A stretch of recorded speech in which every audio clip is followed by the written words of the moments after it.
What if the reason so many people struggle with faith after leaving religion isn't because faith itself is broken, but because the version of faith they were handed was built out of fear? I want to talk about something that happens to a lot of people after a strict religious upbringing, and I want to talk about it carefully. This isn't about attacking religion, and it's not about promoting secularism either. It's about what happens to people when belief is handled poorly. In a lot of strict religious environments, belief isn't something you grow into. It's something you're expected to lock in early and protect aggressively. Questions aren't treated as part of faith. They're treated as instability. Doubt isn't something you explore. It's something you manage quietly so you don't get in trouble. Over time, faith stops being an orientation and starts being a performance. You learn what you're allowed to say, what you're allowed to think, and which questions are safe versus dangerous. You learn how to look certain instead of how to actually be grounded. And internally, that creates tension. Not because belief is wrong, but because it's being held in a way the human system can't really sustain. A lot of people don't realize how much pressure they're carrying until they step out of it. So when they leave, it doesn't feel like an identity loss. It feels like relief, like breathing again, like finally being allowed to relax parts of yourself that have been clenched for years. And once you experience that relief, it's very easy to assume the problem wasn't the structure, but belief itself. From there, people tend to move in a few different directions, and none of them are random. One route is secular overcorrection. Anything that smells like faith, transcendence, or meaning beyond the material world gets treated with suspicion. The world gets flattened down to what can be measured, tested, or proven. And for a lot of people, that feels stabilizing.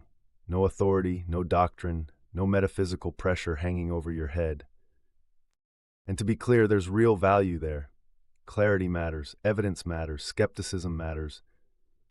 But what often sneaks back in is rigidity. Certainty doesn't disappear, it just changes tone. Instead of God says, it becomes this is settled. Instead of don't question, it becomes only uninformed people question this. Different language, same posture. Another route is rigid replacement. Religion gets swapped for ideology, identity, or moral certainty. The structure stays intact. There's still a right side and a wrong side, still insiders and outsiders, still language that signals belonging. It looks different on the surface, but underneath it's the same need for certainty and control.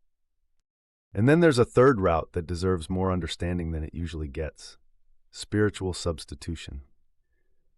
People leave strict religion and move toward looser, softer spiritual systems. Energy and vibration, manifestation, astrology, cosmic alignment, and the universe. And I want to be very clear here. People don't move toward these systems because they're unintelligent or unserious. They move toward them because they still need orientation, but they no longer trust institutions. These systems feel gentle, they feel personal, they feel non-authoritarian. There's no punishment, no eternal stakes, no sense that you're one wrong thought away from condemnation. After fear-based religion, that feels like safety. And that makes sense. The issue isn't the desire for meaning, it's the lack of structure.